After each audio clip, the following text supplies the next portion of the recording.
Nama sreshtam manumapi shachi putram atra svarūpam rūpam tasyagrajam urupuringa maturinga goshtavatim radha kundam givaram O Radhika Madhavasham Prapto Yasya Pratita Kripaya Sri Gurum Tam Natosmi Ali Bhik Paripalitah Pravalita Sanandamalokitah Pratyasham sumanah phalodaya vidho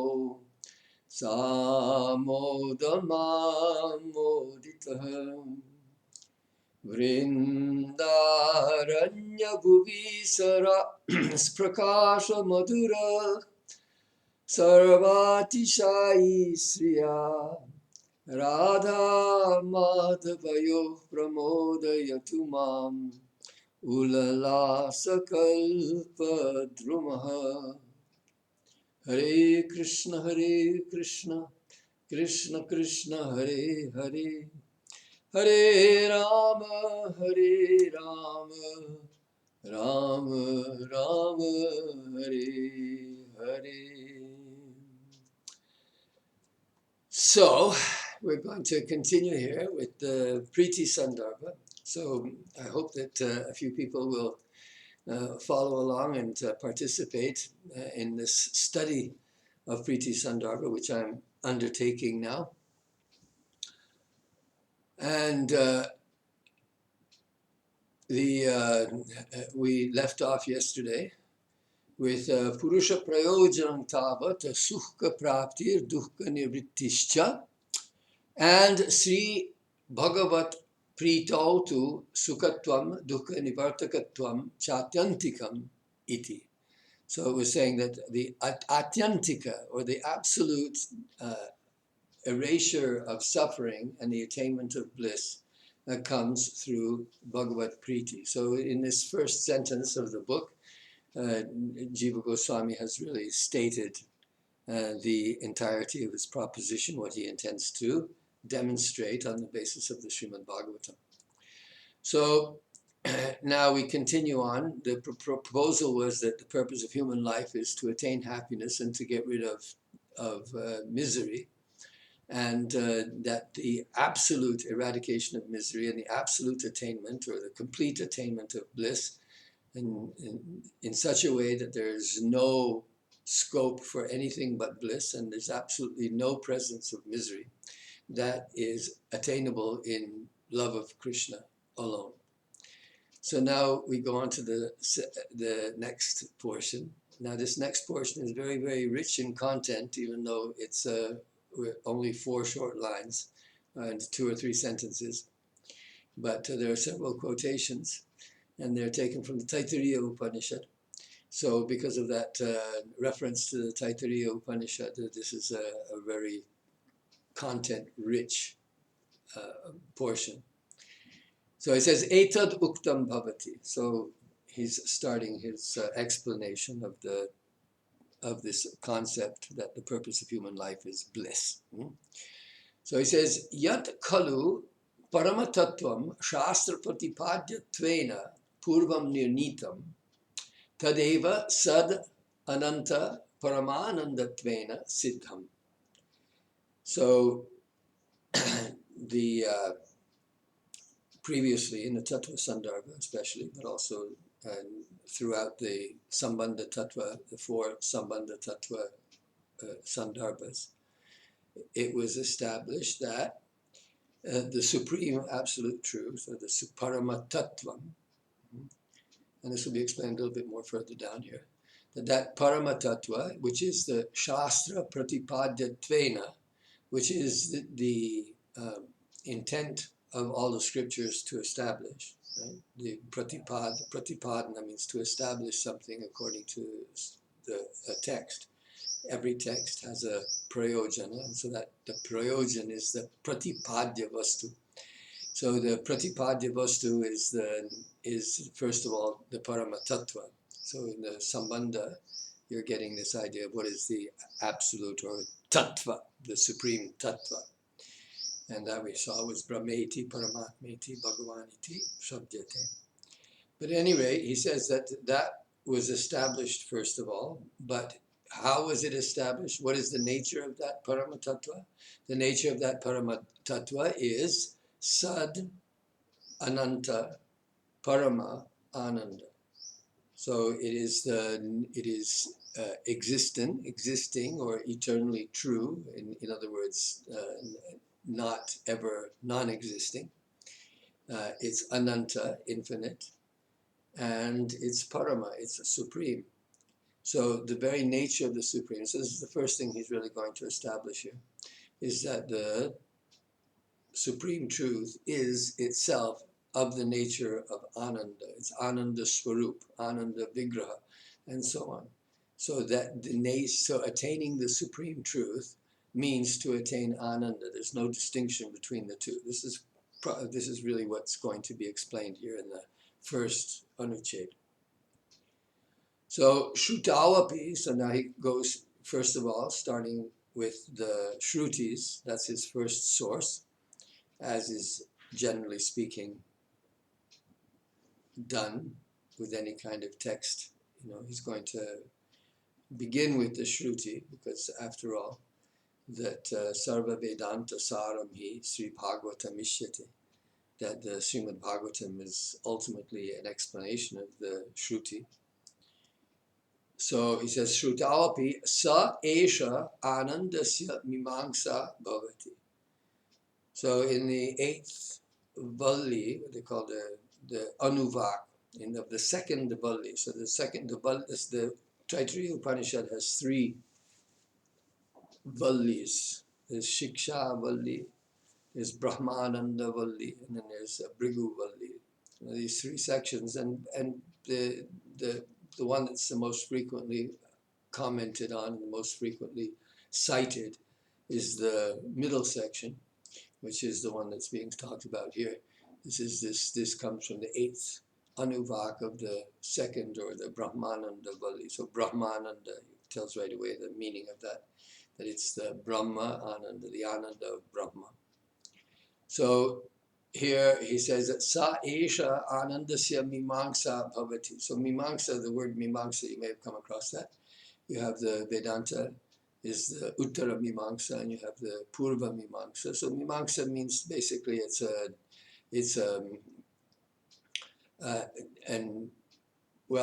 evaluation, or it's coming to a conclusion, making a settling in whether it's similar to the word samanvaya, where you have several different opinions, and you have to settle which is the correct one, or you have to somehow or another accommodate different disparate statements to make one conclusive statement. So that's the mimāṅsa. So he says here, so this is he's going to say what is the mimāṅsa of Ananda. In other words, explaining the hierarchies of Ananda. And I've been at pain to explain this, that the whole Sandarbhas, and it's not just the Sandarbhas, but everywhere throughout all the texts of the Gaudiya Vaishnava Sampradaya, you have this, and perhaps it's all the philosophical texts. You try to establish one particular doctrine. And so when you want to establish one particular doctrine, you have to take into account the various other purva pakshas, or the various other contradictory opinions, and you have to establish the appropriate hierarchy of those different opinions. And this is, of course, painful, because if you're going to declare one position to be correct, you have to declare that in some way the other positions are either incorrect or somehow or another deficient. And of course, all the way through the Sandarbhas, and Jiva Goswami is at pains to show that the Brahmananda, the Ananda of Brahma, even though he accepts that there's only one tattva, that tattva being the Advaita tattva, so he's accepting the principle that there's one non-dual absolute truth. But that non-dual absolute truth, the guiding principle from the Bhagavatam is that it's named differently by different transcendentalists of different stripes. And I think I already said in the yesterday's that that Paramatma is assimilated into Bhagavan, that the Brahma with features, with attributes, and so on, is distinct from that Advaita tattva without attributes. Now, normally the tattvas, the Taittiriya Upanishad, and I'll give a link. I'll give a couple of links to other videos in the content below, in the description below, so that you can get an idea of other ways that, and well, one is from a follower of Swami Shivananda and the Divine Light Society, and the other one is from Premananda Baba, but that's in Hindi. So nevertheless, two people who are discussing this Taittiriya Upanishad passage. So this one here is this saiṣānandasya mimamsa bhavati. I'll just read what Jiva Goswami says here. He says, ity-ādi, so beginning with that particular passage, so he's referring to the eighth anuvak of the Taittiriya, second Valli, that manushanandataha prājāpatyānanda-paryantaṁ daśa-kṛtvaḥ śata-guṇitatayā kramena tesham ānandotkarṣa-parimānaṁ pradarshya punascha tato'pi śata-guṇatvena para-brahmānandaṁ pradarshya api aparitoshat yato vacho nivartante ity-ādi-ślokena tad-ānandasya-anantyatvam eva stāpitam vilakshanatvam cha. So this, let me just read the translation that we got here. So in the Shruti, beginning with the statement, this then is an evaluation of that bliss, because already we've been talking in the earlier sections, and I'll have to get back to the Taittiriya Upanishad in the Brahmananda Valli, because the 2.8, there's only one more Valli, one more anuvak after this, 2.9. And so how did he get to he's already come to the point of talking about Ananda in 2.7. Actually, he comes to Ananda before that. The Taittiriya Upanishad, that middle section, talks about the sheaths. You might have come across the 5 sheaths, what they call the kosha. So you have the annamaya kosha, pranamaya kosha, manomaya kosha, vijnanamaya kosha, and then the ānandamaya kosha. So this ānandamaya kosha, the ānandamaya kosha, so the ānandamaya kosha is this is somewhere at the cusp of matter and spirit, the connected to deep sleep and to that experience of transcendence. So, when he talks about Ānandamaya kosha, he's really talking about something which is equal to Brahman. But and that will be stated here as well. So in this in the evaluation of bliss, so he's talking about the levels of bliss. And these are 10 different levels of bliss are progressively shown from that of human beings up to that of the Prajapati, in other words, Brahma. And each one 100 times greater than the previous. And then the bliss of the Supreme Brahman is stated to be 100 times greater than even that of the Prajapati. But still dissatisfied, the Shruti states the unlimitedness of its bliss, of the bliss of Brahman, as well as its exceptional characteristic in the verse which states, from which all words return together with the mind without having reached it. So this is a very famous verse, yato vacho nivartante aprapya manasa saha ānandam brahmano vidvan nabibheti kutaścana. This verse is 3 times. It's found 3 times in the Brahmananda Valli. You have this yato vacho nivartante aprapya manasa saha ānandam brahmano vidvan nakutascana bibhyati. Right? So the yato, from which, vacho nivartante, words return, or words become incapacitated, words become inactive. Nivartante, so nivartante, nivritti is the connected word for that. Pravritti and nivritti. So nivritti means to stop action. So the words come to a halt. There's nothing for words to do. Words cannot reach the bliss of Brahman. They can't explain that. There's no way that it can be expressed in words. And the mind cannot conceive of it. Manasa saha, along with the mind. Aprapya, not having attained it. What is that? Ānandam brahmano vidvan, one who knows the bliss of Brahman. Nakutascana bibhyati, fears nothing. So that idea that fear, bhayam dvitiya-abhiniveshatak syat, that the perception of duality is the source of misery. If one has knowledge of the Supreme Truth as bliss, then he'll have no problem with fear.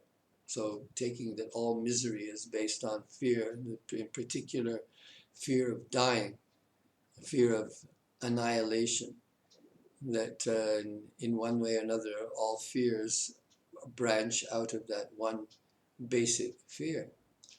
And the basic fear is based on a false understanding of identification with the body, that the true identity of the soul is not touched by matter, is not touched by this world, but somehow, because of our identification with the body, we are faced with our own mortality, and that mortality fills us with fear. We're always seeking to protect or somehow or other to perpetuate our existence. So the next is still keeping with the Taittiriya Upanishad. He says, ko hyevanyat kah pranyat yad esha akasha anando nasyat. Ity-anena nānā-svarūpa-dharmato'pi tasya kevalānanda-svarūpatvam eva cha darshitam. tathā-bhūta-mārtaṇḍādi-maṇḍalasya kevala-jyotiṣṭvavat. So he's giving an example. But he says that what he's trying to say here is that the Taittiriya Upanishad doesn't just simply show that Ananda is the quality of Brahman, but as was stated earlier already, that he says that tadeva sad-ananta-paramānandatvena siddham, that this eternal, supreme, and unlimited bliss, that is the characteristic of the parama-tattva. So the parama-tattva, the ultimate goal, that is bliss itself.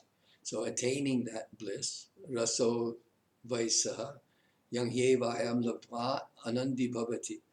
So that is exactly what is being stated here, that this statement comes right after that. So you may have heard that statement before, that raso vaisaha. We use this a lot in Gaudiya Vaishnavism and in also all the Rasika Sampradayas because of the use of that word rasa.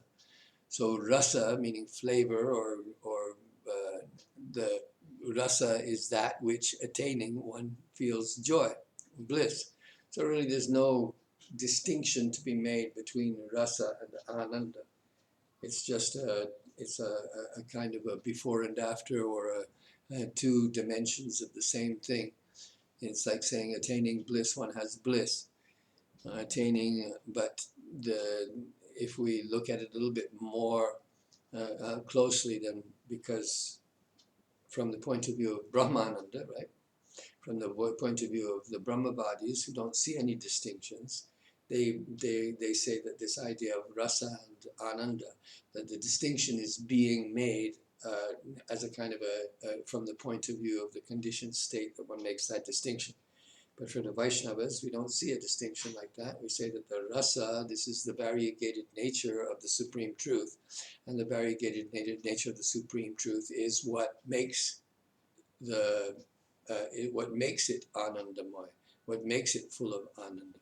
So this is why it was stated here that even though, right, it said that even though that nānā-svarūpa-dharmato'pi, so dharmata, so he's got that even though tasya, even though he has all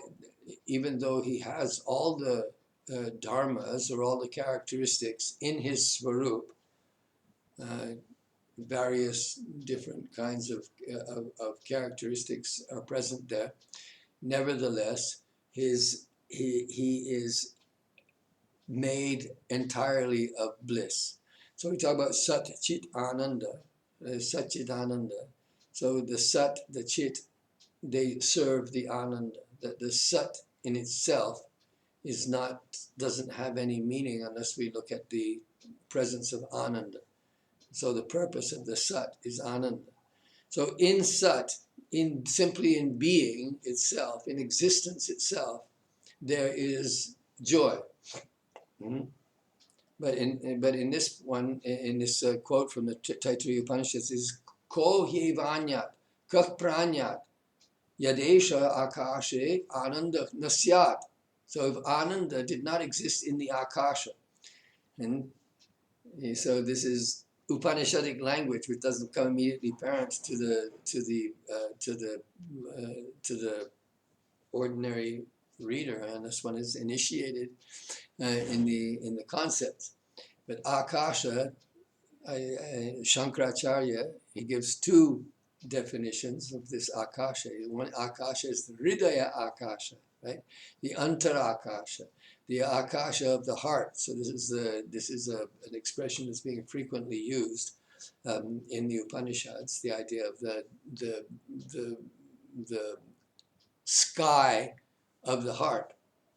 Mm-hmm. And the second one he gives is parama-vyomni. So parame-vyomni, so the sky, the outer sky, the spiritual sky, the all-enveloping sky. And in other words, the sky that is in which all existence resides. So the sky within and the sky without, those are the two things. So if the ananda did not exist in the innermost, he doesn't actually use he doesn't say the hridaya akasha, but what he says, guhayam.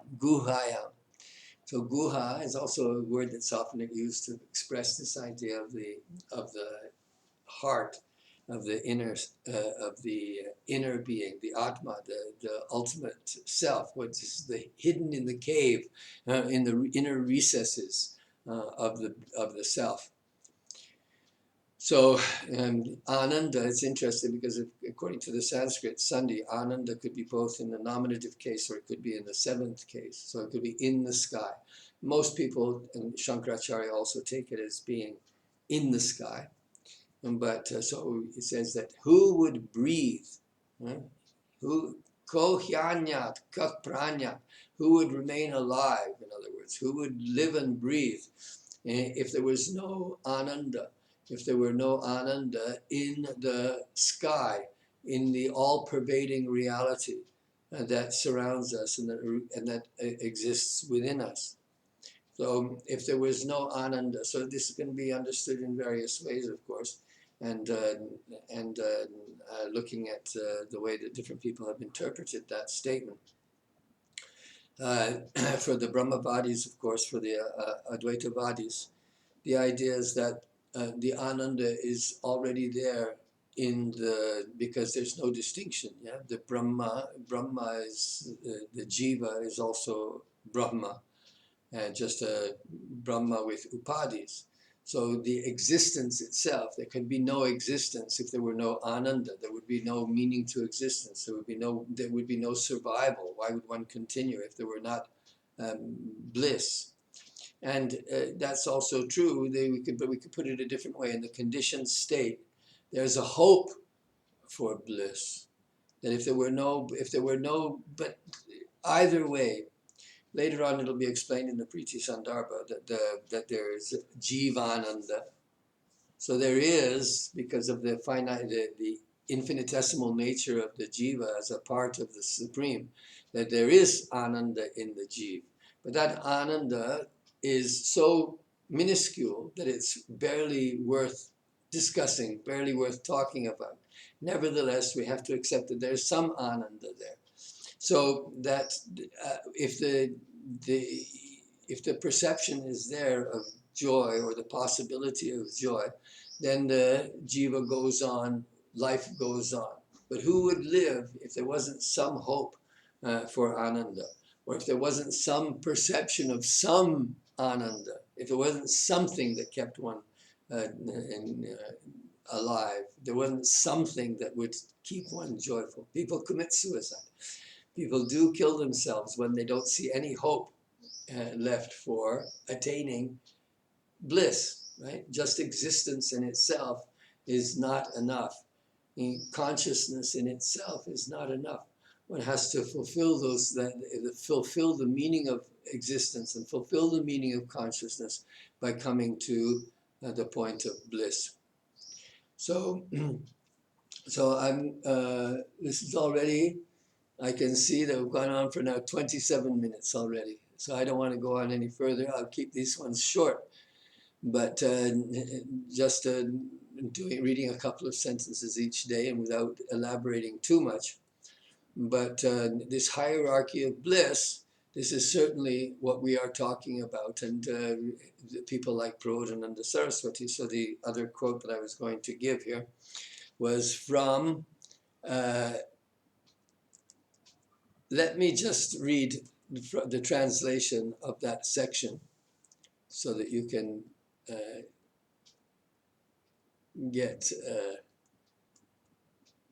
well, why don't I just read Babaji's translation, the commentary here. Earlier in Tattva Sandarbha, it was said that the absolute reality is non-dual consciousness, and it is known by three names, namely Brahman, Paramatma, and Bhagavan. To explain these three aspects of Tattva and delineate their characteristics, Sri Jiva composed the Bhagavat and Paramatma Sandarbhas. Then in Krishna Sandarbha, he identified the original form of Bhagavan as Krishna. Krishna is the personification of supreme bliss, Paramananda, as stated by Lord Brahma. Aho bhagyam, nanda gopa vrajokasam.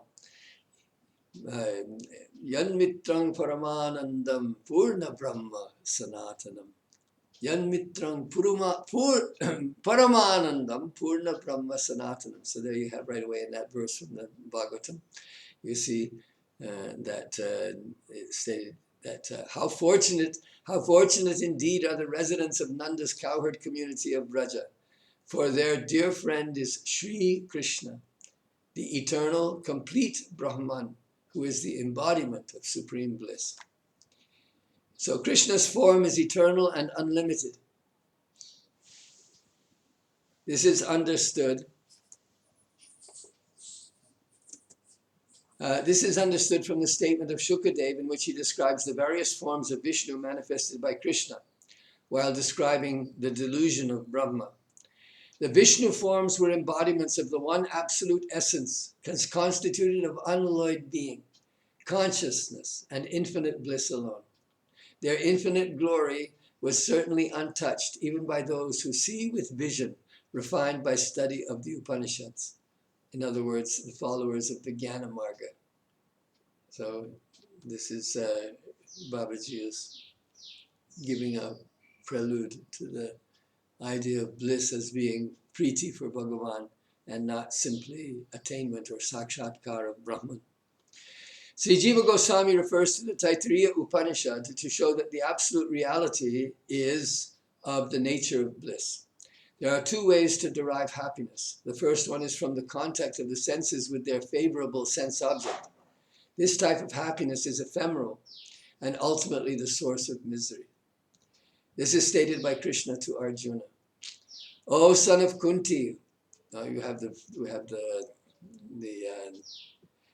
says that yehi sangsparshaja bhoga dukkhayo naya evate adyantavanta konteya nateshu ramate buddha. So all enjoyments born of sense contacts are a source of misery only, being subject to a beginning and an end. Therefore the wise do not indulge in them. On the other hand, the other type of happiness comes from the absolute reality, as also stated by Krishna to Arjuna. So that one is Bahya sparsheshva saktatma vindantyatmani yat sukham sa brahma yoga yuktatma sukham akshayam ashnute. So those two verses are one after the other in the 5th chapter of the Bhagavad Gita. One whose mind is detached from the external sense objects attains the bliss which is in the self. Then, becoming united with God, he enjoys eternal bliss. So these are the two types of bliss compared in the Taittiriya Upanishad. It first gives the 10 levels of material bliss. The complete passage goes as follows. So I'll just read this chapter. It's one of these, I won't bother with the Sanskrit here, because it's quite repetitive, and even the English translation you'll find somewhat repetitive. So this then is an evaluation of that bliss. Suppose there is a young man, good, learned, most exactive, most strongly built, and most powerful. Imagine that this whole earth filled with wealth belongs to him. The bliss that he would experience is 1 unit of human bliss. If this human bliss is multiplied by 100, that would be 1 bliss of the human Gandharvas. So I don't find any explanation of exactly what these human Gandharvas are, but I would think that this is, I get the impression that a human Gandharva would be a musician. So someone who sings, that it's being recognized that a human Gandharva, a human being who sings, and that this person has a greater pleasure, 100 times greater pleasure than someone who is merely rich and has all the other kind of human qualities that we are sought after. So that much is also the bliss of a knower of a Veda, who is not subdued by material desires. So this is the refrain, because he also says this much also is the bliss of a knower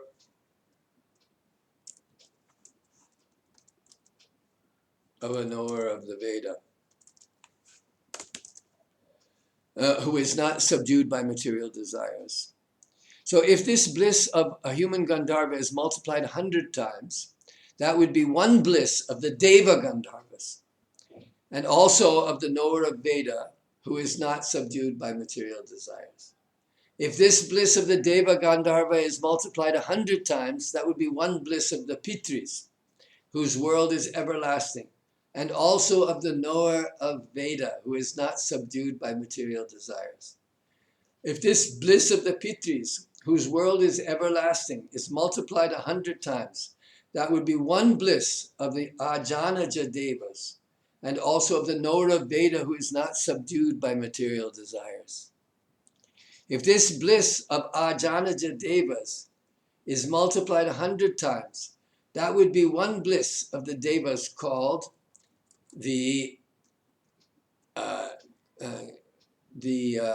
Karma Devas, who reach their status by Vedic rites, and also of the knower of Veda, who is not subdued by material desires. If this bliss of the Karma Devas is multiplied 100 times, that would be 1 bliss of the Devas, and also of the knower of Veda, who is not subdued by material desires. If this bliss of the devas is multiplied 100 times, that would be one bliss of Indra, and also of the knower of Veda who is not subdued by material desires. If this bliss of Indra is multiplied 100 times, that would be one bliss of Brihaspati, and also of the knower of the Veda who is not subdued by material desires. If this bliss of Brihaspati is multiplied 100 times, that would be one bliss of the Prajapati, and also of the knower of the Veda who is not subdued by material desires. If this bliss of Prajapati is multiplied 100 times, then that would be one bliss of Brahman, and also of the knower of Veda who is not subdued by material desires. So all this is material happiness. After saying this, the Taittiriya Upanishad says that the bliss of the absolute reality is beyond any comparison. There are no words to describe it, because words can only describe material happiness, which is limited. It cannot be compared to anything within our experience, because it is unlimited and of an entirely different nature. Bliss is the very nature of the Absolute. As it is said, Brahman is consciousness and bliss. Anandam Vijnanam Brahma. Vijnanam Ananda Brahma. It cannot be compared to anything within our experience because it is unlimited and of an entirely different nature. Bliss is the very nature of the Absolute. As it is said, Vijnanam Anandam Brahma. Brahma is conscious and bliss. The sun has many qualities such as heat, shape, size, speed, gravitational force, ultraviolet radiation, and so on. Yet its most prominent quality is light. Similarly, although absolute reality has unlimited qualities, its most prominent quality is bliss, ananda. It is because this bliss of Brahman exists that people are breathing in and out. The meaning of this statement is that we live to acquire the bliss of Brahman. We do not live just for the sake of living. Without bliss, we do not want to live. Therefore, when a person loses hope of gaining bliss, he feels like committing suicide. And some people actually do it. Whatever we do, our ultimate purpose is to achieve this bliss. Therefore, everyone is in search of the Absolute, and unless they find it, they cannot be peaceful and happy. Thus, everyone is in search of the Absolute, and unless they find it, they cannot be peaceful and happy. The Shvetashvatara Upanishad declares it indirectly. Without knowing God, people will be able to end all their miseries only when they are able to cover the sky in the way that skin covers the body. In other words, only by knowing God will they be able to be free from suffering. Therefore, everyone in this material field feels incomplete within himself. This feeling can be mitigated only by acquiring the bliss of Brahman or Priti. The desire to acquire wealth, power, position, relations is ultimately the desire for supreme bliss. Out of ignorance, people have misplaced their desire in material pursuits. When they get frustrated with material aims, they may either turn to drugs, intoxication, or sex, or they may become inquisitive about spirituality. In any case, the true solution lies in the bliss of the Absolute, and that bliss is love or Priti. So let's stop there. I'm doing this for my own benefit. I hope that you will follow through. And the best way to do it would be get out a copy of the Priti Sandarbha wherever you can find it. If you know some Sanskrit, you can find a copy of the Priti Sandarbha on the Gaudiya Grantha Mandir. I'll leave a link to that on this down below. So please follow along with these passages, and that way you can enjoy the study of Priti Sandarbha, and we'll go through it together. We'll see how far we get. See if I can do it all the way to the end. Hopefully we'll be able to do that, and hopefully it won't be too painful. So let's leave it there for today.